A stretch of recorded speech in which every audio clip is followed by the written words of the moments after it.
Chers amis, bonsoir. C'est un plaisir de vous retrouver pour cette nouvelle vidéo de la chaîne et surtout pour terminer, pour finaliser notre mini-série de 3 épisodes sur l'homme et la nature.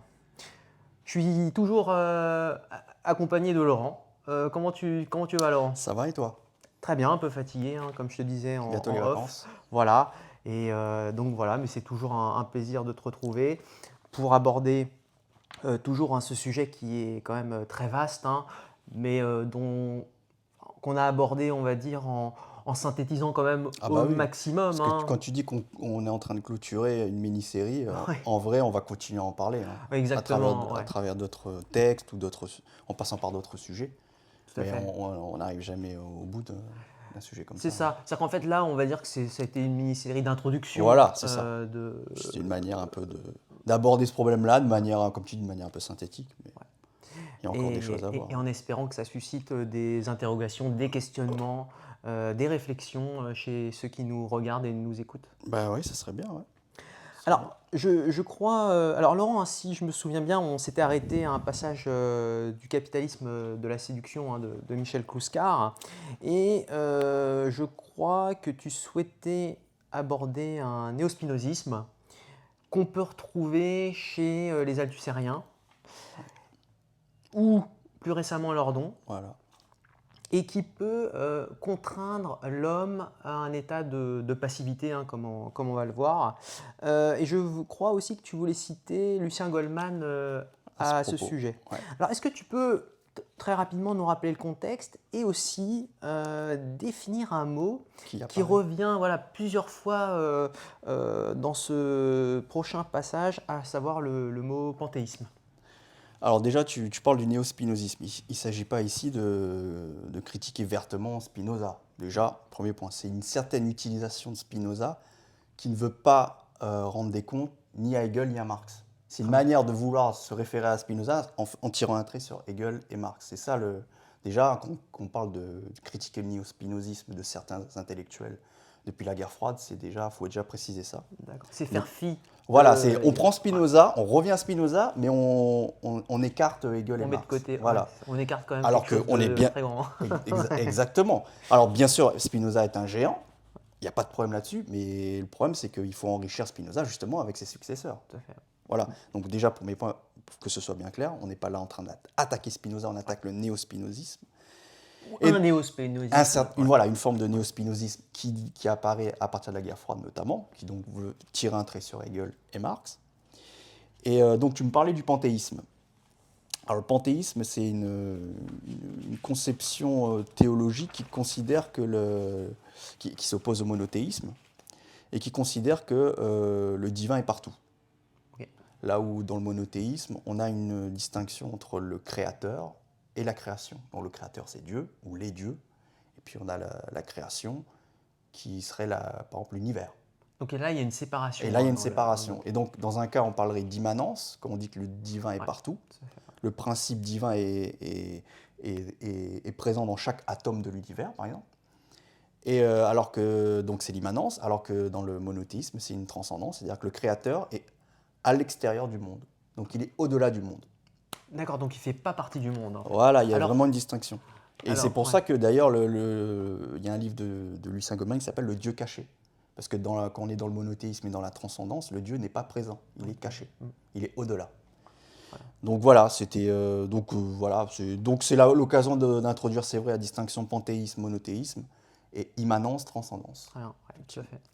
On peut enchaîner du coup. Mais bien sûr, ouais, ouais, Alors tout à du coup, fait. on va enchaîner donc sur cette critique que peut faire Goldman d'un certain donc néo-spinozisme. Alors, première sous-partie, hein, quand Ah même, de oui, là. alors oui, voilà. Le je fais, donc je suis. Voilà, donc c'est ça. En fait, Ouais, du coup, si on en reste à ce néo-spinozisme, on réduit l'homme à un état de passivité. Et donc, Goldman appelle plutôt à- comment dire, à suivre plutôt cette formule qui dirait « je fais, donc je suis ». Contrairement à un néo-spinoziste qui va dire voilà, on est là, et puis l'homme est passif, et puis il n'a plus qu'à connaître le monde, mais pas à le changer. très bien. Ouais. Alors, c'est parti. On connaît l'admiration de Goethe pour Spinoza, et le rôle important qu'il a joué dans la pénétration du spinozisme dans la pensée occidentale. Donc là, il y a un hommage de Goethe à Spinoza, pas de problème. Goethe s'est toujours dit panthéiste. Donc là, Goethe se continue quelque part le panthéisme de Spinoza, donc il se réclame complètement de Spinoza, pas de problème. Héritage de Spinoza assumé, d'accord. Il est d'autant plus important de rappeler le reproche que fera Faust à l'esprit de l'univers. Donc Faust, c'est un personnage d'une œuvre de Goethe. Hein. Reproche qui définit exactement la différence entre le panthéisme spinoziste et le panthéisme hegelien et goethéen. Et là, il y a une citation de Faust. « Quel merveilleux spectacle, mais hélas, ce n'est qu'un spectacle. Il n'y a dans l'univers de Spinoza aucune place pour la liberté et l'action de l'homme.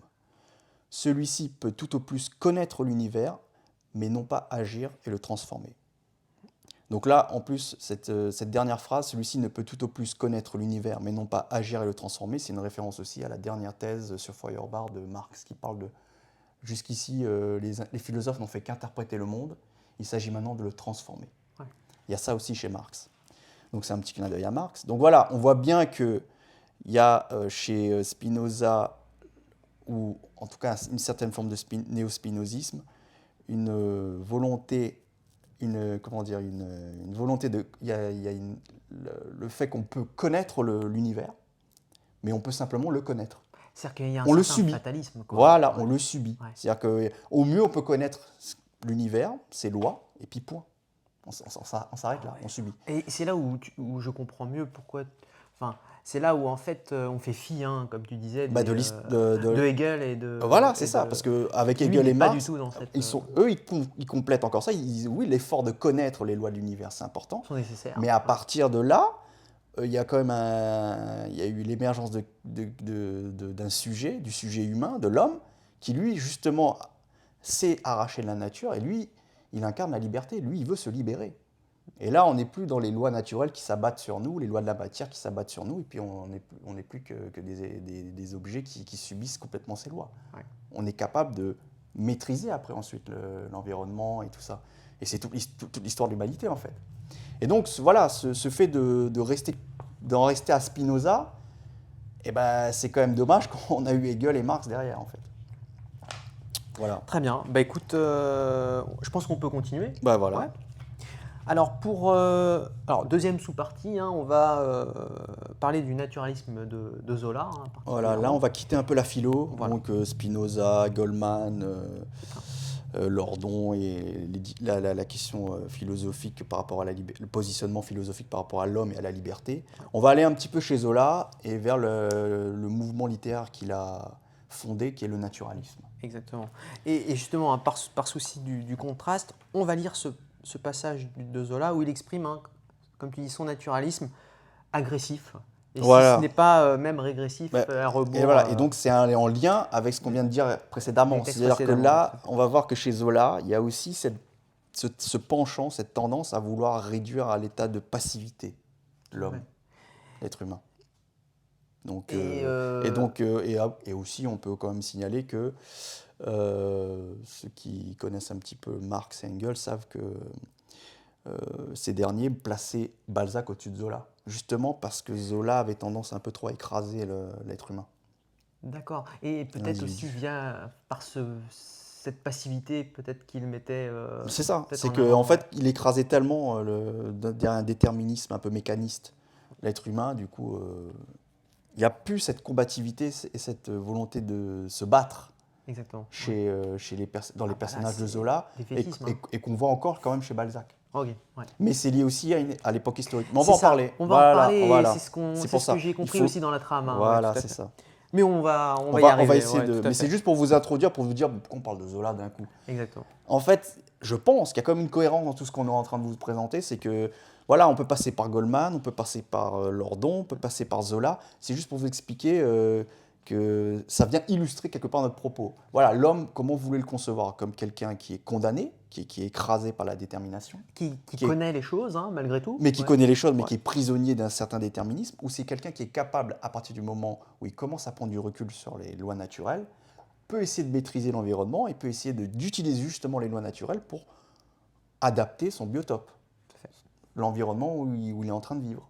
Et là, on voit bien l'opposition, si je peux me permettre de dire, entre Zola et Hegel. Ah ben là, on va Hegel. voir, oui, que Zola, lui, il va plutôt Zola, excuse-moi, Pardon, ouais. Spinoza. Oui, Et mais Hegel.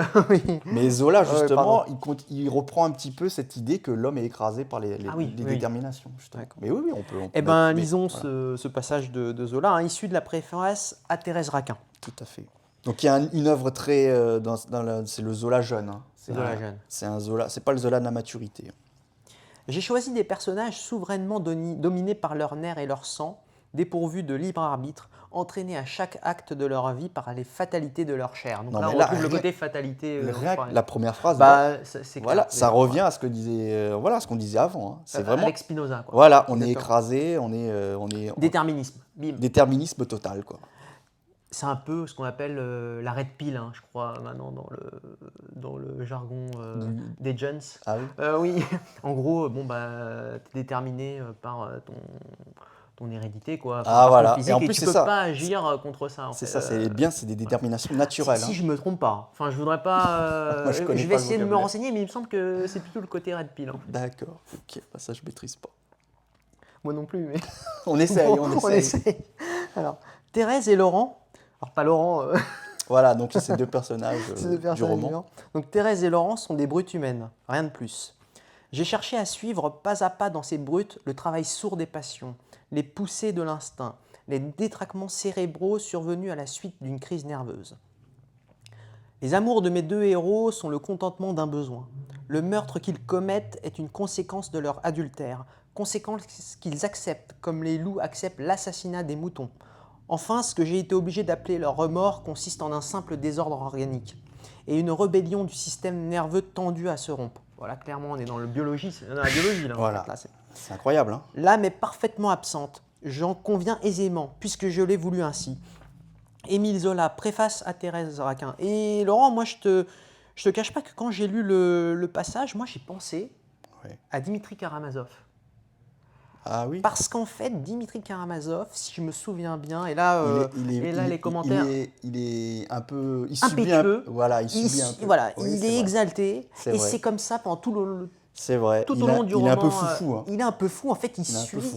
il réagit pendant tout le roman, en fait. Il agit pas, en fait, il réagit, j'ai eu l'impression. C'est vrai qu'il subit un peu Et, sa fougue. voilà, il a une exactement, fougue, c'est mais ça. qu'il ne maîtrise pas. Mais il me semble que dans certains de ses discours, il disait que c'est ça un peu c'est ça les Russes. Le Russe, il est comme Ah, ça. ouais. Il avait un côté aussi, il en était fier quelque part. Oui, J'avais l'impression. C'était un peu conscientisé un peu. J'avais l'impression. Ah, il faudrait que je... Mais à relire, mais il me semblait qu'il le savait. Comment dire? Il était à la fois victime, mais en même temps, il était quand même lucide. C'est-à-dire qu'il était un petit peu. Il savait qu'il était comme ça, mais quelque part aussi, il en était fier. Ouais. Mais parce que tu veux dire vois, que là- Thérèse là- et Laurent ne ah sont non, pas... là, ok, là, d'accord. là, c'est Ouais. vraiment. Là, il parle bien de brut. Là, on est carrément Ah oui. au niveau zéro de la lucidité. Ils Ouais. subissent de A à Z. Là où encore, au moins, chez Dimitri, il y a un côté. À relire, il faudrait qu'on relise. Ouais, c'est intéressant ce que tu Mais, dis. Non, mais j'avais Dimitri, pas, me semble qu'à un moment donné, il revendique ça. Le D'accord, côté un ok. peu foufou, le côté un petit peu. Finalement, est-ce que ça l'arrange pas? Alors voilà, mais Voilà. au moins, il a eu accès à la réflexion. Oui, ouais. Il Au moins, il s'est posé la réfléchit. question. Ouais, Voilà, tout à il fait, réfléchit à sa situation. C'est vrai. Là où Thérèse et Laurent, elles sont, Thérèse et Laurent, ils sont vraiment classés dans les rangs des animaux. Ben, que nos auditeurs et que ceux qui nous suivent, hein, s'ils ont lu les frères Karamazov, Karamazov, qui n'hésitent pas. si ça leur fait penser à Dimitri ou pas, hein, je veux dire, hein, qu'ils n'hésitent pas, n'hésitez pas surtout à laisser un commentaire et voilà, pour compléter notre réflexion. Alors maintenant, j'enchaîne. Oui, du bien coup. sûr. Parce que là, du coup, ouais, comme tu dis, un biologisme quand même très, très présent là, dans ce passage-là. Donc là où Émile Zola il dit clairement, voilà, hein, moi je réduis... en fait, on voit bien qu'il n'y a pas la dimension sociale n'apparaît pas là. Ouais. Tout est biologique. Exactement. Ouais, tout à Tout fait. est biologique. Il n'y a pas de politique, il n'y a pas de social, il n'y a pas de mondain.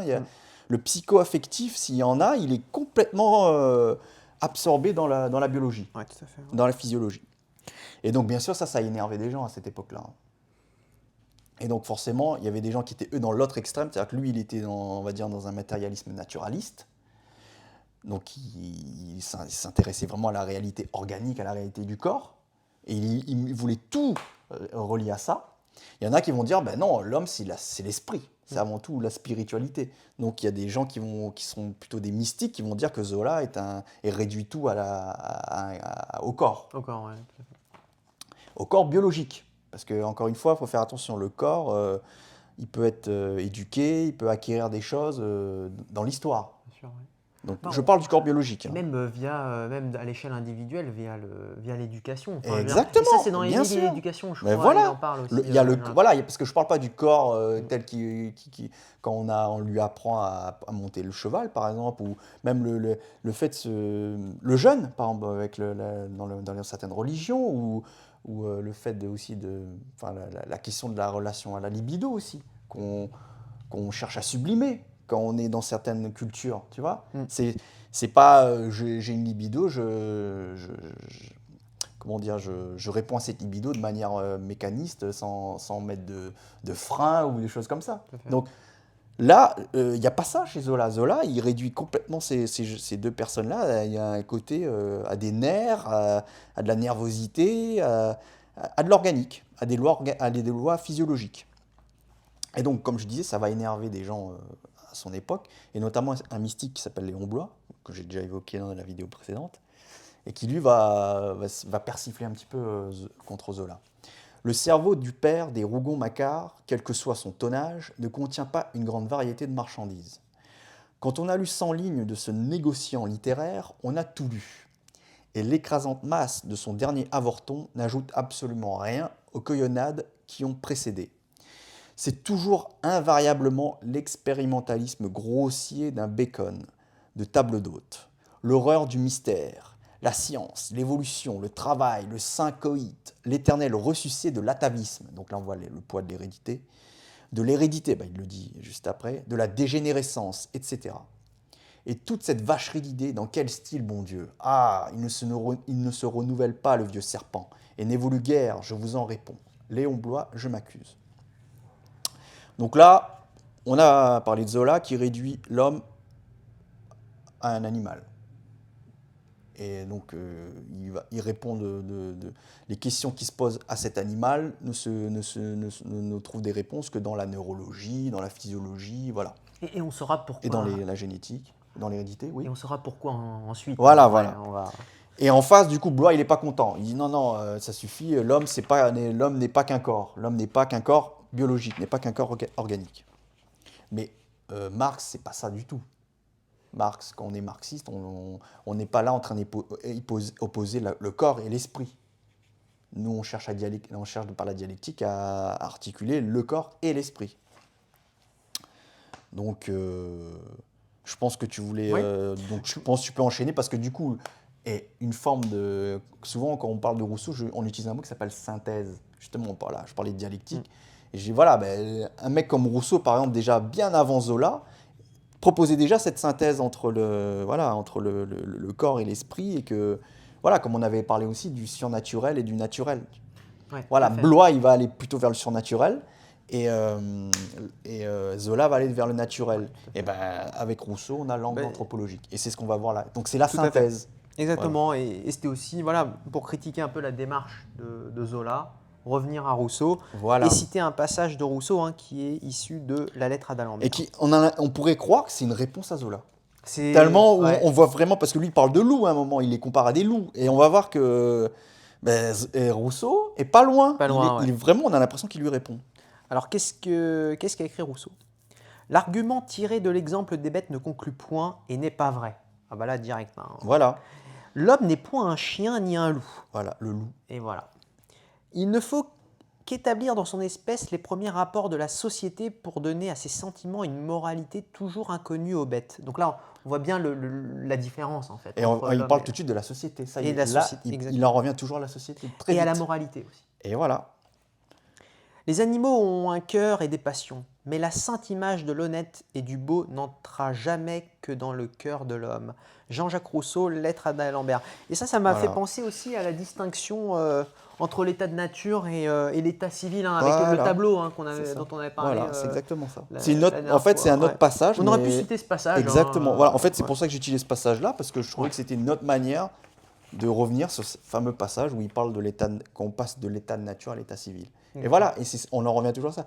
L'homme s'élève à l'état d'homme. Ouais, Et exactement. il y a une élévation. Ouais, il y a un, il y a- il y a Il y a un un chemin. nouveau cap qui est Voilà. franchi et Et là, un saut qualitatif. voilà. Et Zola, lui, il veut cantonner, et c'est pour ça, ou une vision néo-spinoziste ou une vision zolienne voudrait nous ramener à une vision complètement biologisante, naturaliste des choses. Même si la biologie, parce que pour que Ah oui, l'homme puisse franchir ce cap, bah, il a aussi un besoin, comment dire, il a aussi il y a une base besoin naturelle. d'une base naturelle, Bien bien sûr, sûr.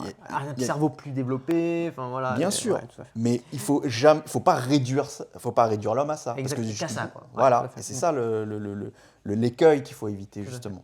Mais alors, ouais. Et c'est pour ça que j'ai cité Blois aussi, c'est qu'il ne faut pas non plus se dire je rejette en bloc la nature, je rejette en bloc le corps, et puis hop, je dis que l'homme n'est qu'esprit. Ouais, tout à fait. Il peut avoir aussi cette tentation-là. Oui, bien sûr. Et en fait, Dans non. l'autre extrême, ouais. Tout à Voilà, fait, ouais. il faut essayer de tendre la synthèse et tenir les deux bouts. Mais là, Laurent, la question qu'on peut se poser, hein, ça va être la troisième sous-partie de cet épisode, c'est est-ce qu'il faut vraiment rejeter Zola en fait. Voilà. C'est Alors ça, en fait, ça là. c'est une bonne question parce que là on pourrait se dire Voilà. mais il est complètement Bah, con il est Zola. complètement à l'ouest. Mais en Il est fait, complètement c'est con. pas si évident que ça. Alors voilà, moi je vais un peu Bah, voilà, je te laisse la main, Laurent. Sur, je vais un petit peu essayer de réhabiliter Zola parce tout que à fait. on pourrait critiquer vertement Zola et dire bon il mutile l'homme, il est en train de l'amputer. C'est un homme amputé qu'il est en train de nous décrire là notre Émile là. Et mais je pense que ça c'est une critique superficielle. C'est un petit peu trop, c'est une critique un peu trop abstraite parce qu'il faut rentrer un petit peu dans le contexte dans lequel est écrit Zola. Et en fait, voilà, pourquoi Zola réduit l'homme à l'état. Alors déjà, il réduit pas, enfin, il réduit surtout l'ouvrier d'ailleurs, hein. Les gens qui sont la petite plèbe, quoi, les gens qui travaillent, les gens qui sont complètement assommés par le travail, les bêtes de somme, comme dirait, je crois, La Bruyère. En fait, pourquoi? En fait, on est en plein 19e siècle et Zola, lui, il arrive à un moment où, donc, on en a déjà parlé, hein, la révolution industrielle est en train de s'affirmer de plus en plus. Et donc, Zola vit dans une époque vraiment ambivalente. C'est-à-dire que, d'un certain point de vue, d'un point de vue macro-social, on a vraiment un progrès technique et un progrès industriel qui s'installe de plus en plus, qui s'affirme de plus en plus. Mais en même temps aussi, donc là on parle de la relation homme-nature. C'est ça, exactement. Donc là il y a une vraie progression, il y a un vrai progrès technique Bah là, qui s'affirme. c'est indéniable. Ouais. Voilà, on est en train de maîtriser de plus en plus la nature. On en avait d'ailleurs parlé. Hein, Voilà, les chemins de fer, on va de plus en plus vite, on produit de plus en plus rapidement. Bon, ok. Mais en même temps, c'est pour ça que je parle d'ambivalence, en même temps aussi, dans la relation homme-homme et dans les rapports de production, on est dans des rapports de domination qui s'affirment de plus en plus aussi. Et là, c'est terrible parce que violent en fait. Voilà, on te fait travailler les enfants dans les mines, il y a de la prostitution, il y a de l'alcoolisme, il y a le mal logement, il y a des maladies dans les grandes villes qui s'accumulent, qui font des ravages. Donc voilà, et donc forcément lui Zola qui arrive avec son petit calepin et qui prend des notes et qui observe un petit peu la société dans laquelle il vit, et bien forcément il peut avoir cette tentation-là de vouloir réduire l'homme à l'état animal, parce que quand il voit une certaine partie de la population de se faire écraser comme ça par ce capitalisme qui est en train de s'affirmer de plus en plus, et bien effectivement l'homme est réduit à l'état animal, comme La Bruyère au XVIIe siècle, quand il avait vu le paysan avec la face complètement brûlée par le soleil, il disait que ces animaux farouches, à visage d'homme, sont des hommes. Ben là, c'est un peu pareil, en fait. Donc, il faut faire attention à ça, c'est qu'en fait, il faut essayer de comprendre Zola, en fait. Zola, qui donc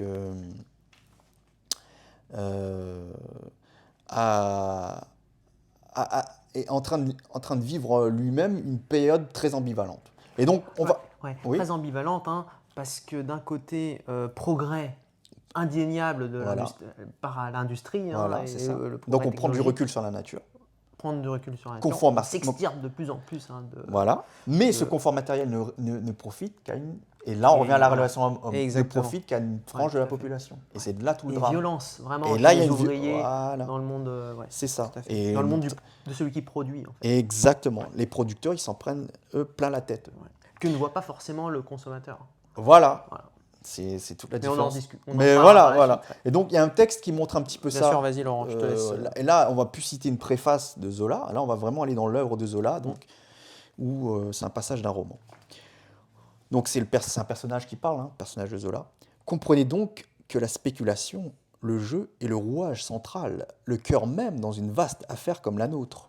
Oui, il appelle le sang, Il le prend partout par petits ruisseaux, l'amasse, le renvoie en fleuve dans tous les sens, établit une énorme circulation d'argent, qui est la vie même des grandes affaires. Sans lui, les grands mouvements de capitaux, les grands travaux civilisateurs qui en résultent sont radicalement impossibles.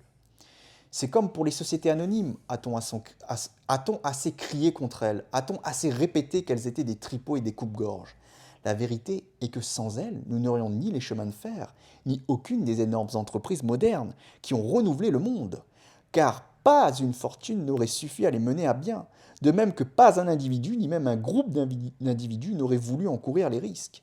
Les risques, tout est là. Et la grandeur du but aussi. Il faut un projet vaste, dont l'ampleur saisisse l'imagination. Il faut l'espoir d'un gain considérable, d'un coup de loterie qui décuple la mise de fonds, quand elle ne l'emporte pas. Et alors les passions s'allument, la vie afflue, chacun apporte son argent. Vous pouvez repétrir la terre. Quel mal voyez-vous là? Les risques courus sont volontaires, répartis sur un nombre infini de personnes, inégaux et limités selon la fortune et l'audace de chacun. On perd, mais on gagne. On espère un bon numéro, mais on doit s'attendre toujours à en tirer un mauvais. Et l'humanité n'a pas de rêve plus entêté ni plus ardent. Tenter le hasard, obtenir tout de son caprice, être roi, être Dieu. Et donc là, il y a vraiment un éloge comme ça, il faut spéculer, il faut laisser la bourse, il faut laisser les financiers, il faut le mouvement des capitaux, arrêtez de faire vos pisse froids, laissez l'argent circuler, les amis, le libre marché, bordel. Ouais, mais sauf que, en fait. Alors, voilà, et sauf que. En fait, alors, juste. Ouais. Moi, il y a tu quand même. suspends le passage. Ouais, parce qu'en fait, ce qui se passe, c'est que. Oui. Il y a un gain considérable. Oui. Mais quand ça foire, c'est pas eux qui payent. Ah, bah bien sûr. Bien sûr. Les plus bas, en fait. Bah bien sûr. C'est ça, en fait. Donc, j'ai envie de dire que je suis pas trop d'accord avec ça. Oui, mais alors, un peu plus loin, qu'est-ce qu'il dit? Adam, je ne réponds pas de la casse. Ah, là, ça y est, là, il commence à regarder un peu l'envers du décor. Adam, je ne réponds pas de la casse. On ne remue pas le monde sans écraser les pieds de quelques passants. Ah, c'est vrai. Et ben, en fait, j'avais oublié cette phrase, en fait. Donc, ok, d'accord. Bon, c'est juste une phrase. Hein. Le reste, finalement, il répond quand même. Voilà, mais il fait je sais pas combien de lignes pour faire l'éloge de la spéculation, voilà. Et en fait, donc c'est un passage de l'argent d'Émile Zola. Hein. D'accord. Donc voilà, on voit bien. Là, quand même, il rappelle bien à la fin, sans écraser les pieds de quelques passants. Et ben voilà, et ben les quelques passants, ils ont les pieds écrasés, effectivement. Et pas quelques, je pense. Et ben c'est pas que quelques, et c'est pas que les pieds qui sont écrasés. Hein. Ouais, c'est vrai ce que tu dis. Ouais, tout à fait. Donc voilà, donc Laurent, Zola il voit bien l'ambivalence. Donc voilà, c'est ça qu'il faudrait. Donc il ne faut pas rejeter Zola parce que voilà, il exprime un peu la vérité de son temps en fait, la réalité de son temps. Et donc, ceci dit pour Zola, on va quand même refuser de s'en tenir à Zola du coup. Parce que voilà, donc nous, on est d'accord, Zola il a tendance à réduire l'homme à un état de passivité. On le pardonne, entre guillemets, parce qu'on comprend que là, il est en train d'exprimer la réalité de son temps qui est quand même très violente sur le plan politique, social. Mais il ne faut quand même pas oublier que Zola, quand même, était quelqu'un qui disait, en tant qu'artiste, hein, il avait dit cette phrase, « Toutes les fois maintenant que j'entreprends une étude, donc en tant qu'auteur, en tant que romancier, parce que c'était quelqu'un qui prenait, comment dire, il avait une méthodologie quand même assez poussée, assez rigoureuse, où il prenait des notes.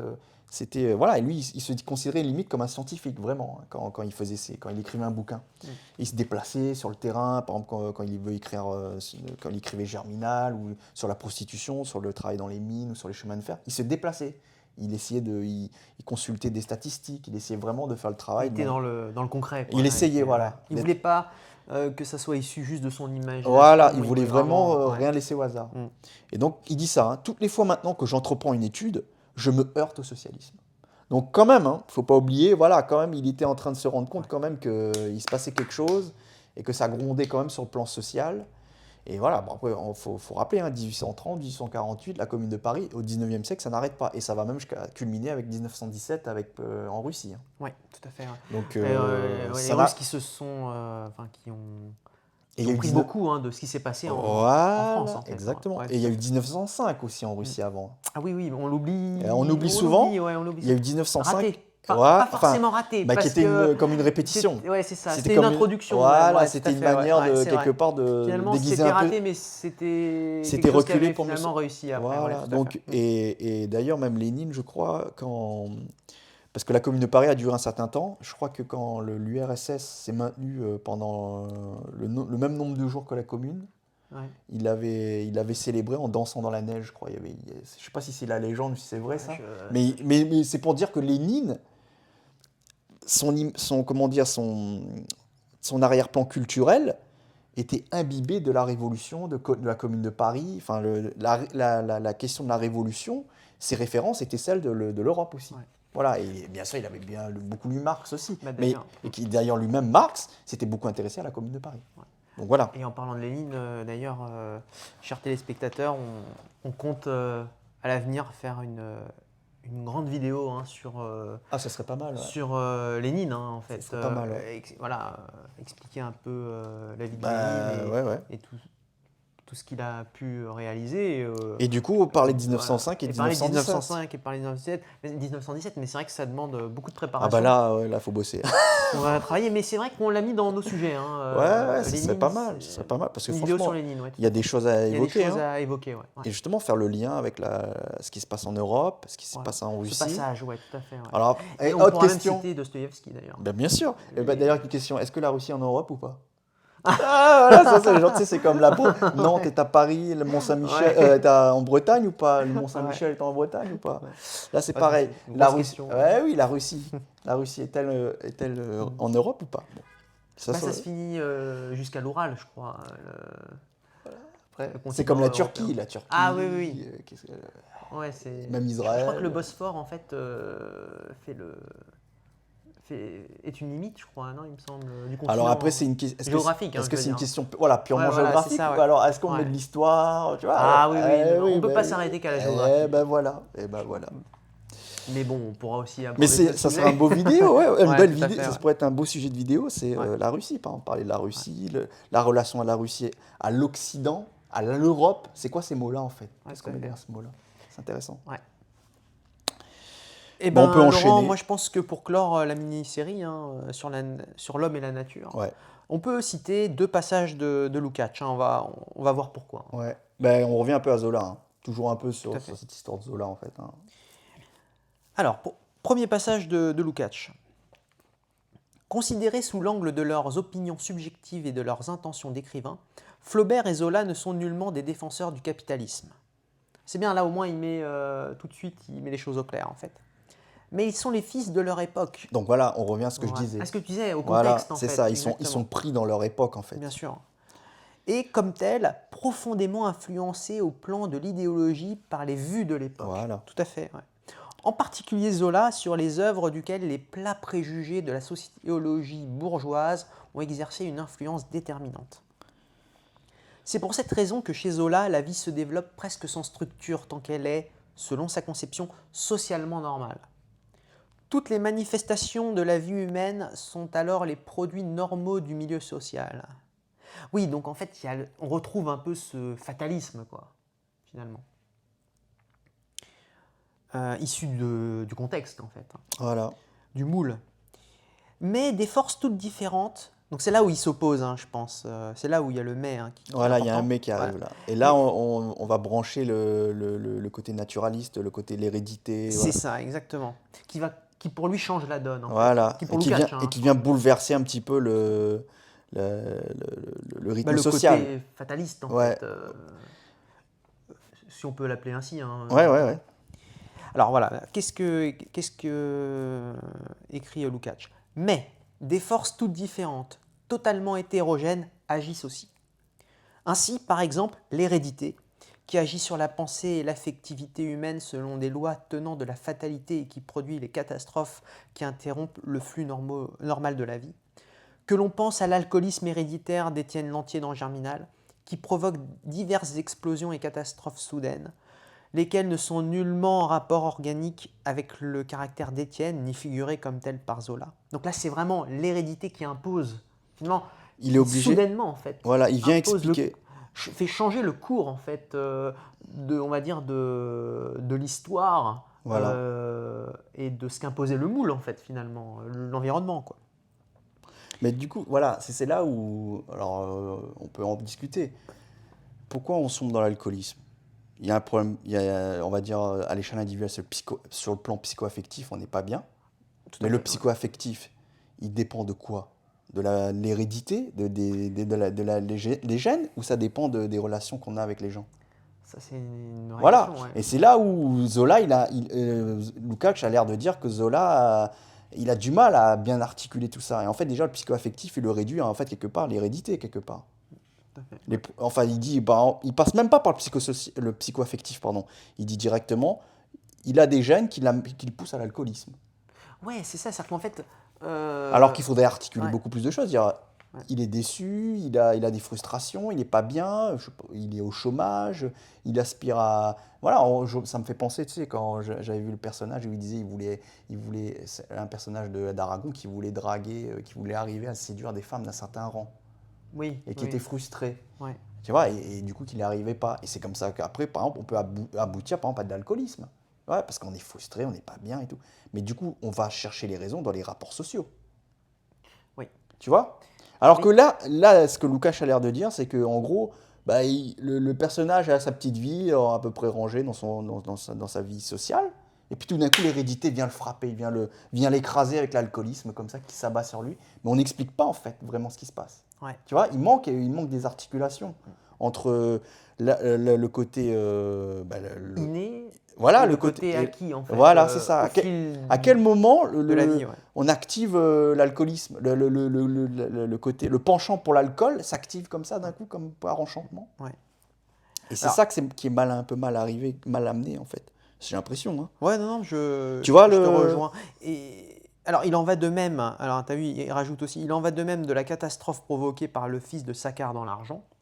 Partout, les lois normales, non structurées du milieu, demeurent sans Tu lien, vois, sans lien. ouais, avec les catastrophes subites provoquées par l'hérédité. Tu vois? Donc lui, il Ouais. dit, en fait, tu as la vie sociale, et puis tout d'un coup, il est frappé par la fatalité qui viendrait de l'hérédité. Et ben en fait, quand j'ai lu ce passage, Laurent, je te cache pas que j'ai pensé au cancer, par exemple, qui Ouais. touche les jeunes. Un jeune qui a toute sa vie devant lui, Oui. qui, Oui, là, pour le coup, c'est vrai que et là, puis d'un coup, et là, il est il y frappé. a la génétique Ouais. qui le frappe en fait, Mais alors pareil, violemment. c'est de la pure génétique. Alors, bah ça je suis, c'est Voilà, vrai que c'est compliqué. ben, voilà. Alors, est-ce que Mais c'est là, quelque pour le chose... coup, là, mais- c'est le corps vraiment mais voilà. qui déraille, quoi. Je pense que il y a aussi du vrai. Hein, je pense même si on voit pas forcément le Ah ben, lien, ah, mais je pense ça- que l'hérédité peut vraiment. Ah, mais là, de toute façon, là, on marche sur des œufs, hein. Moi, Ouais, je ouais. mets des points Ah. d'interrogation à chaque Ah oui, fois. non, hein. non, c'est un sujet qu'on aborde, hein, Voilà. qu'on Mais expose. Mais la, après, c'est sûr la question que je pose, c'est là, le cancer, ok, là, c'est vraiment du physiologique et tout. Alors, surtout peut-être pour les lié jeunes aussi- en fait. Et peut-être, voilà, parce que normalement, tu n'es pas censé Il y a des dérailler. corrections, Voilà, voilà, ouais, on tout n'est à pas fait. censé dérailler comme ça au niveau des cellules et tout, je suis d'accord. Mais là, je parle de l'alcoolisme. L'alcoolisme, il y a alors- quand même une dimension sociale, tu vois, c'est une dimension, c'est quand même lié au... ouais, je reviens à psycho-affectif. C'est qu'on on est abîmé sur le plan psycho-affectif et on trouve un refuge dans l'alcool. Alors, il y a force. Enfin, je pense que moi, Et donc- je vais plutôt dans ton sens. Et donc, du coup, ça dépend beaucoup de les relations sociales, Mais des il y a relations peut-être aussi sociales. d'autres raisons qu'on. Alors voilà, après, c'est ça en alors, fait. parce que moi, ça c'est- m'appelle aussi, moi, c'était un prof en prépa et un prof de français qui me disait la dépression est héréditaire. C'est là vraiment moi je ne pourrais pas conclure. Moi non plus. Mais voilà, mais c'est là, vrai que c'est voilà, des mais sujets, là, là, on soulève des questions. en fait. voilà, ouais, tout à fait. On soulève des questions sans apporter de réponse vraiment. Mais qui moi, sont, j'ai quand même d'accord. tendance à croire quand même là maintenant, plus je vieillis là, qu'il y a quand même beaucoup, on puise beaucoup dans le social, dans l'acquis quand Ouais, même. hein. je pense aussi, oui, bien sûr. Ouais, Surtout, tout à fait. voilà, je suis d'accord pour le cancer et toutes ces choses comme ça, d'accord. Là, c'est vraiment physiologique et peut-être une prépondérance de la physiologie. Alors pour les jeunes, parce que Voilà, quand pour les jeunes, quand voilà. une personne âgée, bon, elle Mais a là, un vécu, pour le coup, voilà, elle a acquis des peut-être trucs, acquis peut-être des voilà, choses au cours de sa vie. par ses modes Voilà, de vie et tout. tout à fait. Mais c'est vrai que chez les jeunes, là, c'est de la physiologie, d'accord. Mais l'alcoolisme, est-ce que c'est vraiment de la physiologie pure? Ça c'est. Parce qu'il dit bien, hein, les lois normales demeurent sans lien avec les catastrophes subites provoquées par l'hérédité. L'hérédité vient comme Là, ça. Poup. c'est un peu, ouais, c'est vrai, Bon. je comprends. En tout cas, c'était Georges Lukács dans Problème du réalisme. Voilà. Mais point d'interrogation, voilà, nous on n'arrive pas comme ça avec une... Mais moi, j'ai trouvé que c'était une très belle analyse quand même d'une tentative quand même Voilà. de concilier l'inné et Oui. l'acquis dans Oui, l'œuvre de non, mais au Zola. moins Zola, on peut lui reconnaître ça, c'est qu'il essaie de... Alors, tant bien que mal. Alors, Lukács a l'air de dire que c'est plutôt raté, Ouais.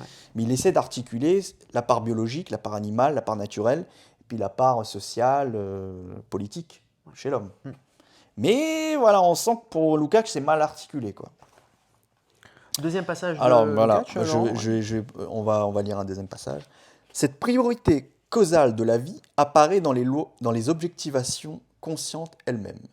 Du langage jusqu'au motif des actes, le processus de réification imprègne toutes les expressions vitales de l'homme d'aujourd'hui.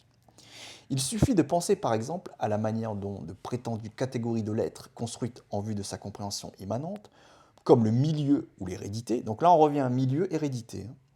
Conçus de façon mécaniste. Là, on revient voilà, au côté mécaniste. Ont parfois eu pour effet de réifier toutes les conceptions du monde orientées vers le progrès et vers l'émancipation des préjugés religieux. La grande littérature possède en général une tendance défétichisante, souvent couronnée de succès. À cette époque, cependant, même chez des écrivains importants comme Zola ou Ibsen, ces réifications ont été, avec les déformations qu'elles font subir aux hommes et à leur destin, intégrées à leurs œuvres avec une intensité proche de celle de l'aliénation religieuse et les déformant.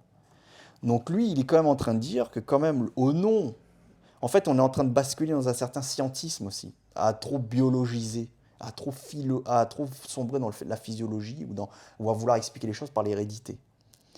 C'est pour ça que j'avais intitulé cette dernière partie du couple cause-effet au couple signe-sens. Parce qu'il parle bien de... On veut rendre les choses causales. Et c'est pour ça d'où le terme mécaniste. C'est qu'on veut dire, ben voilà, c'est dans ses gènes. C'est comme ça. Donc il est condamné, il va être alcoolique. C'est dans ses gènes. Et c'est mécaniste, c'est-à-dire que comme la chaleur dilate les corps, et ben lui, son papa, sa maman, son arrière-grand-père, son arrière-arrière-grand-père est alcoolique, il sera alcoolique. Et ça s'impose à toi de manière mécaniste. Ouais, c'est un peu... Et c'est ça que critique Lukács, c'est-à-dire qu'en fait, tous ces auteurs-là du 19e qui ont voulu combattre les curés, qui ont voulu combattre l'idée de Dieu, le religieux, au nom de la science, mais on virait dans un certain scientisme. Parce qu'après, à un moment donné, c'est un scientisme naturaliste, en fait, qui en plus empêchait l'aspect actif de l'homme, en fait. Et l'homme, il peut très bien aussi, on peut très bien se dire, on peut très bien articuler autrement, se dire, voilà, moi je reviens à ça. Il y a un problème psycho-affectif, et il sombre dans l'alcool. Comment on résout le problème ? Eh bien, on résout le problème du psycho-affectif. Le psycho-affectif dépend de quoi ? Des rapports sociaux. Donc, on change la société. Alors, des rapports sociaux, mais aussi de la... Oui, tu vois, du vécu de la personne, mais qui dépend aussi des rapports sociaux. Voilà, ouais, oui, mais là c'est autrement beaucoup plus révolutionnaire que... Mais là, c'est beaucoup plus profond, en fait. Ah bah oui, mais du coup, tu vois ce que ça implique derrière ? Oui, tout à fait. Ouais. C'est beaucoup plus lourd. En fait, c'est un peu une articulation du subjectif, du sujet et du collectif, en fait. Bien sûr. Après, je pousse à l'asymptote. Je suis pas en train de dire... Praxis, c'est psyché, quoi, en fait. Voilà. Je suis pas en train de dire non plus que tous les problèmes viennent de la société. Bien sûr, il faut aller continuer à aller voir le médecin. Il faut bien sûr prendre soin de son corps biologique. Poser des questions. Voilà, bien sûr. Mais à un moment donné, est-ce que on va tout résoudre par des cachets, par des cachetons, par le chimique, par de la biologie ? Ah bah, je suis tout à fait d'accord. Il y a une bonne partie des problèmes de l'homme qui viennent pas que de la biologie. Ah oui, non, mais ça c'est... Et je reviens à ça, l'alcoolisme, c'est un problème avant tout biologique ou c'est un problème social, politique, psycho-affectif du coup, tu vois les médiations là. Bien sûr, donc tu vois que en fait quand Zola il réduit ça à l'hérédité, eh ben il met sous le tapis la question de la révolution. Ouais. Et la question de changer l'ordre de la société. Mais on comprend aussi pourquoi il réduisait aussi à ça. Parce qu'il y avait un contexte aussi. Voilà. Et aussi, il avait aussi la volonté de vouloir mettre en avant la science aussi. Ouais. C'est ça aussi, parce que quand Lukács il dit « La grande littérature possède en général une tendance défétichisante, souvent couronnée de succès. » À cette époque, cependant, même chez des écrivains importants, ces réifications étaient avec les déformations qu'elles font subir aux hommes et à leur destin, donc le côté un petit peu on les écrase, à leurs œuvres, une intensité proche de celle de l'aliénation religieuse. Donc tu vois bien qu'il est en train de dire là, en gros, vous nous avez enlevé des curés, pour nous mettre dans une vision scientiste qui écrase l'homme. Donc on était écrasé par Dieu avant, maintenant on est écrasé par nos gènes, par notre physiologie. C'est ça que Lukács dénonce. Et c'est pour ça que quand il parle au début, le début de la phrase, il dit cette priorité causale de la vie. La vie n'est pas que causale. Chez l'homme, il y a aussi la question du sens, du signe et du sens. Il y a une dimension symbolique dans la vie de l'homme. Il y a un monde symbolique chez l'homme. Il n'y a pas qu'un monde biologique. Tout à fait, ouais. Et voilà, c'est l'inné l'acquis. Hein. C'est la question de l'éducation et tout ça. Oui, puis aussi, enfin, ça me fait penser à la parole qui construit la pensée aussi. En fait. Voilà, bien sûr. Ah ben, il y a pas de quelque pensée chose sans le langage, sans la langue. Ben oui. exactement. Oui, sans la langue, pardon. Voilà, J'avais bien dit sûr. parole, mais Ouais, c'est plutôt mais la oui, langue. Ouais, mais bien tout à sûr. fait. Mais Ouais. bien sûr, Ouais. exactement. Et l'importance des mots. Tout à fait, ouais. Les mots MOTS. Et les mots TS qu'on met sur les mots MAUX. Prendre conscience des mots. Par des mots. Par des mots. Ouais. C'est vrai. Non, mais c'est vrai. et donc, c'est là que. Donc, c'est pour ça que Lukács, après, il tacle un peu Zola, là. Et il tacle un peu ces grands auteurs de la deuxième moitié du 19e. Parce que eux, quelque part, ils réifient, ils traitent l'être humain comme des objets. Et du coup, la société est figée, en fait. Il y aura cette société figée pyramidale, et c'est comme ça. Et ceux qui s'en sortent pas, ben, c'est ceux qui ont une mauvaise un mauvais patrimoine génétique. Ouais. Si je pousse au bout, si tu vois, si je vais un peu au bout je vais, comment dire, je caricature un peu Zola, c'est un peu ça à la fin. On se dit, ah bah ouais, bah lui c'est normal, parce qu'il a un mauvais patrimoine génétique. Tu vois, et là on retrouve, rappelle quand tu me parlais de le substantiel. Ah oui, oui. Tu vois, il y a Ouais. ceux qui sont, il y a les winners et les losers. Les winners, c'est ceux qui ont un bon patrimoine génétique. Et on va jamais remettre en question l'ordre social et l'ordre politique. Ouais. Voilà. Donc, c'est bien gentil d'avoir enlevé l'idée de Dieu dans le cœur des hommes, mais si c'est pour se remystifier derrière, c'est un peu con. Donc, voilà, c'est important je pense, d'évoquer un peu tout ça. Donc, j'avais écrit 2-3 choses. On va un peu parcourir sûr, ça. Je vais bien aller un sûr, peu bien vite, sûr. mais juste pour dire Non, que non, mais c'est quand même très intéressant. Ouais, ouais. Je pense qu'il faut quand même l'aborder si tu le souhaites. bah, c'est parti alors. Donc, je disais, donc, si on fait un peu le bilan là, de tout ce qu'on a un peu évoqué depuis même la première vidéo, j'ai envie de dire. Hein.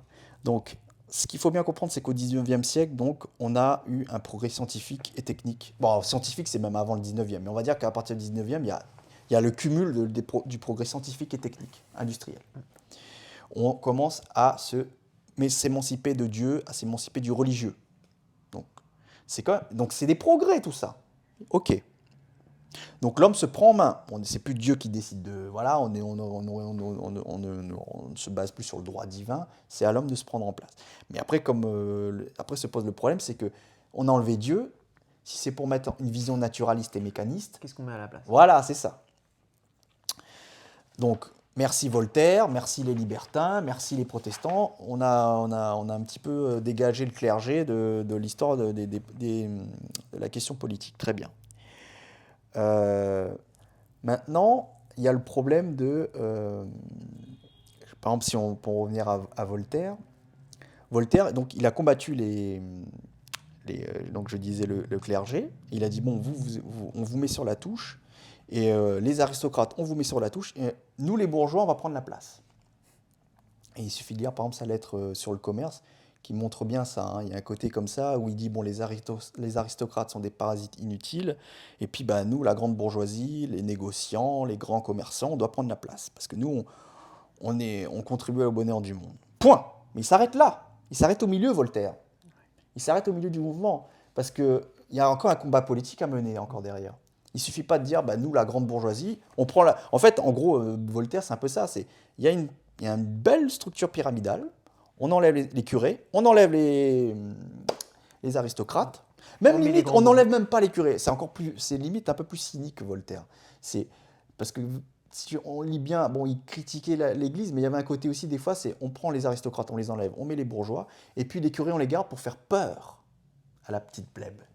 Eux, il faut qu'ils continuent à croire, au diable et à l'enfer. Tu vois. D'accord, ouais. On les maintient un petit peu. Donc c'est du cynisme pur. Mais bref, on va dire que je suis un anti-voltairien primaire. Donc, mais moi je dis quand même, ce qui est sûr, c'est que Voltaire s'est arrêté au milieu du mouvement parce que il s'agit parce que les négociants, les grands commerçants et les grands bourgeois, eux, ils s'arrêtent à la beauté de la vitrine. Il s'agit de voir ce qui se passe, comment ça se passe, comment cette marchandise-là, toute cette marchandise qui contribue au bonheur du monde, là, elles sont fabriquées dans quelles conditions? Ah bah ça, c'est ce qu'on disait tout à l'heure. Voilà. Ouais. Et donc là, on se pose la question de qu'est-ce qui se passe dans l'atelier? On passe de la vitrine à l'atelier. Qu'est-ce qui se passe dans la manufacture? Qu'est-ce qui se passe dans l'usine? Et là, il s'agit de... Et là, c'est une vraie question politique, là. Enfin, il y a l'esthétique, quoi, comme tu Voilà, disais. et c'est pour ça que je dis qu'on glisse de l'esthétique au politique. Ouais. La vitrine, elle est belle, la marchandise, elle est belle, mais dans quelles conditions sont faites ces choses-là, en fait?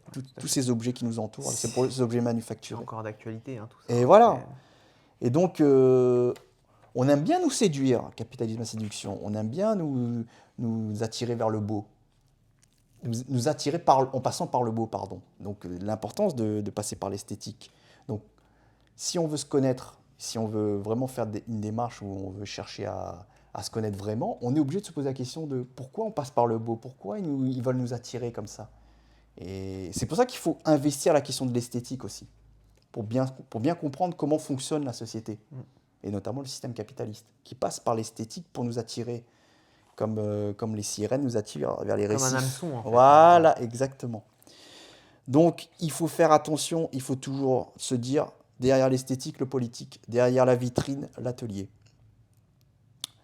Voilà, donc il ne faut pas s'étonner qu'après derrière, et ça on l'a déjà évoqué aussi précédemment, que celui qui reste dans l'esthétique, qui reste dans le beau et qui ne veut pas regarder ce qui se passe dans l'atelier, eh ben lui, il fuit le politique forcément. Et on comprend le romantisme, ou une certaine forme de romantisme qui fuit le politique. Et on comprend pourquoi, voilà. Ça fait mal, quoi. Ben voilà, On ne doit pas voir les choses, quoi. exactement. Et on comprend cet aveuglement Aveuglement, de beaucoup de gens. Il y a un refoulement parce qu'on ne veut pas voir justement que les bienfaits de la société, certains bienfaits viennent d'une pratique dégueulasse. Ouais. En fait, peut-être qu'on veut éviter une certaine culpabilité, peut-être. Bien sûr, voilà. Ouais, Et donc, du coup, il y a une évasion. Il y a une évasion, un escapisme. Et donc, voilà, et c'est ça oui, le le problème. mot escapisme qui était propre, je crois, à Dominique Pagani. Oui, Dominique Pagani utilise beaucoup ce mot-là. Il utilise beaucoup ce mot-là pour justement le côté... la fuite, en fait. Voilà, la fuite du Ouais. politique par le romantisme, notamment. On en avait parlé, Voilà. dans Ouais. une ancienne vidéo. Exactement. Et en fait, c'est ça le problème, c'est que du coup, pour revenir au thème de la relation homme-nature, on investit beaucoup la relation homme-nature parce que c'est une relation sujet-objet. On attaque quelque chose qui ne peut pas répondre. Nous, on veut pas, on fuit, justement, on investit beaucoup dans la relation homme-nature parce qu'on ne veut pas investir la relation homme-homme. Donc voilà, Parce que ça demande un vrai courage d'aller dans la relation homme-homme. Parce que là, on est dans une relation qui confronte des sujets à d'autres sujets, tout à fait, ouais. qui peuvent répondre. Et nous-mêmes, on a des contradictions avec nous-mêmes. Le sujet lui-même a une part de ténèbres en lui aussi. Alors que quand on est dans la relation homme-nature, dans la relation sujet-objet, l'objet ne répond pas. Oui, donc c'est plus facile d'y aller. On met en avant la technologie, voilà. Ben oui, c'est plus simple d'aller. Le progrès voilà. technique. On revient sur le passage de Zola. C'est facile de dire, voilà, on a déployé les chemins de fer. Oui, mais à quel prix? Mais ça, par contre, on n'en parle pas. Ben bien sûr. On le cache au maximum. Voilà, on va le cacher. C'est comme là, on va dire, tu te rappelles la polémique sur le char à voile, là, sur... Là, t'as pas vu ça? Non, on a reproché à Christophe Galtier d'utiliser... Enfin, le PSG utilise des jets privés pour le déplacement de ses joueurs. Et lui, il a fait une blague. Il a dit, ouais, bon, on est en train de songer à utiliser le char à voile. Ah d'accord. Et ça avait fait une grosse polémique. Ah d'accord. Mais on est en train de faire une Coupe du Monde au Qatar, là, quand même. Ouais. Là, ils sont en train de faire une polémique là-dessus parce qu'on se déplace en jet. Et parce que lui, il a fait cette blague-là. Mais ils ont regardé un peu ce qui se passe au Qatar, là. Dans quelles conditions les stades ont été construits? C'est vrai qu'on n'en parle pas trop. Ouais. Et même tout le textile, là, c'est fait par des petites mains, là. Toutes les chaussures, les ballons, tout ça, là, c'est fait dans quelles conditions? On en parle de ça? Ouais, non, mais on va parler du char à voile. Ouais. Bon, voilà. Et les climatiseurs aussi. Voilà, ben oui, voilà. Non, mais c'est incroyable. Donc, en fait, en tout cas, ce que tu veux dire, c'est qu'on fuit la relation homme-homme, en fait. Bien sûr. On n'aborde pas ce sujet. Bien et sûr. on met en avant, voilà. on affiche. Il y a un surinvestissement dans le fait de il faut protéger la nature, il faut protéger les arbres. Ah ben c'est pratique de protéger les arbres. Ils ne répondent pas, les arbres. Par contre, aller vraiment protéger des gens, aller faire en sorte que les gens s'épanouissent, ça c'est autrement plus compliqué. Et c'est pour ça que c'est beaucoup plus courageux. Le vrai courage politique, c'est d'aller remettre. C'est pour ça que je te dis, il est facile de dire, bah, c'est l'hérédité. Ouais. Tu vois? Déterminisme. Eh ben voilà. Là, si on commence à dire non, il va pas bien sur le plan psycho-affectif, mais ça vient des rapports sociaux, mais ça demande donc du coup de remettre en question l'ordre, la société elle-même. Mais là, c'est autrement beaucoup plus engageant. Ça demande beaucoup plus de se bouger. Tu vois? Donc c'est ça que je Ouais, et voulais. puis c'est faire face aussi à des contradictions systémiques en Ah fait, ben oui, ben bien sûr. qui sont difficiles Alors que si, à concilier. voilà, Quoi. si tu dis que c'est l'hérédité, bah tu dis bah voilà, c'est ton arbre généalogique qui est pourri, mon gars, et puis c'est ton propre problème en fait. On s'arrête à là. Point. Allez, patient suivant. Et finalement, ça peut arranger. Ah ben ça arrange une certaine frange de la population, effectivement. Donc voilà, plus facile de s'attaquer à la relation sujet-objet, plus difficile d'aller vers la relation sujet-sujet. Autrement dit, plus facile d'aller vers la relation homme-nature plutôt que d'aller vers la relation homme-homme. Voilà. Et enfin, je voulais juste aussi poser la question, du coup, quand on se pose la question du coup de la relation homme-homme, se pose la question de l'éducation. Parce que c'est ça aussi. C'est qu'il faut toujours se poser la question de l'éducation, de l'instruction et de la pédagogie. Et il faut toujours voir le pédagogique comme l'antichambre du politique. Et là, j'ai un passage de Hegel, un petit passage de Hegel qui dit: à un père qui interrogeait sur la meilleure manière d'élever moralement son fils, un pythagoricien donna cette réponse, qu'on met aussi dans la bouche d'autres philosophes. Deux points, ouvrez les guillemets. Faisant le citoyen d'un État dont les lois sont bonnes. Fermeture des guillemets. Faisant le citoyen d'un État dont les lois sont bonnes. Donc on voit bien que là, le pédagogique est tout de suite relié au politique. C'est pas faisant un petit consommateur égoïste et nombriliste. C'est faisant quelqu'un qui est conscient qu'il est dans une cité et que dans cette cité, il y a un collectif. Et que ce collectif, et cette cité-là ne tient que parce qu'il y a ce collectif. Et donc il est en train de dire, si tu veux en faire un bon citoyen, fais-en un citoyen d'un État dont les lois sont bonnes. Donc là, il est en train de dire qu'en gros, pour faire un bon citoyen, il faut une bonne cité. C'est les deux. Donc il faut éduquer correctement les gens aussi. Et pour avoir une bonne cité, il faut de bons citoyens. Parce qu'en fait. Ben voilà, mais c'est les deux. Parce que qui fait la cité? C'est les citoyens. C'est les citoyens. Voilà, ouais. Bien sûr. Mais donc du coup se pose la question de l'éducation. Mais là, dans une société ultra-libérale qui ne planifie rien, qui n'a pas de vision, on revient à l'idée de plan, qui n'a pas de vision, qui n'a pas de projet, qui ne se projette pas, et qui croit à la main invisible du marché, eh ben, on en arrive à des trucs où la télévision déverse son lot de conneries. Ouais, je regarde même plus. Ben voilà, bon oui, mais donc du coup c'est une catastrophe. Ouais.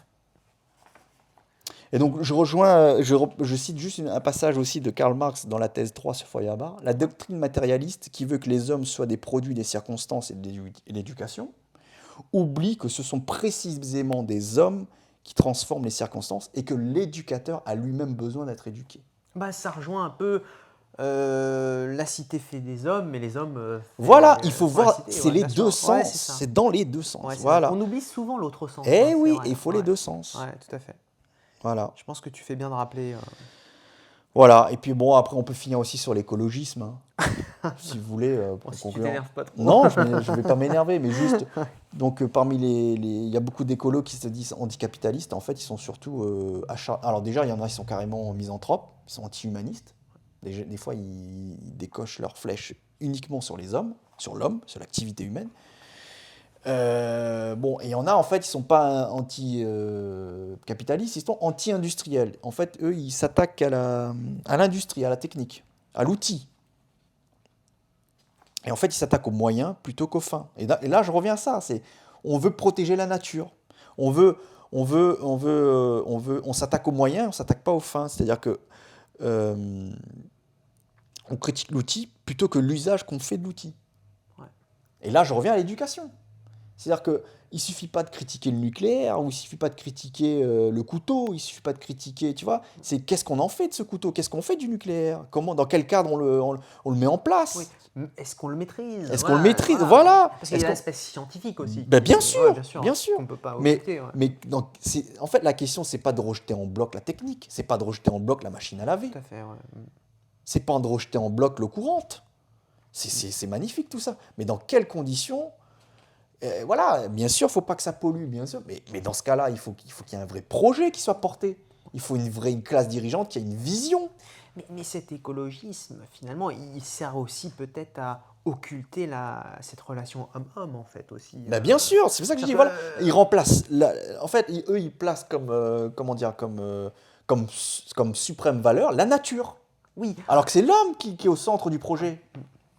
mais ça, on ne veut pas en parler. En fait. Ben, bien sûr. Et donc, du coup, et pourquoi on met la nature comme sur un piédestal? Parce que c'est plus facile de parler de la nature, parce qu'elle ne répond pas. C'est plus exigeant de vouloir chercher l'épanouissement, à contribuer à l'épanouissement de l'homme. Parce que l'homme, c'est de l'inquiétude permanente, comme disait, on en avait parlé. Ouais. Pascal, il dit qu'on ne peut pas rester.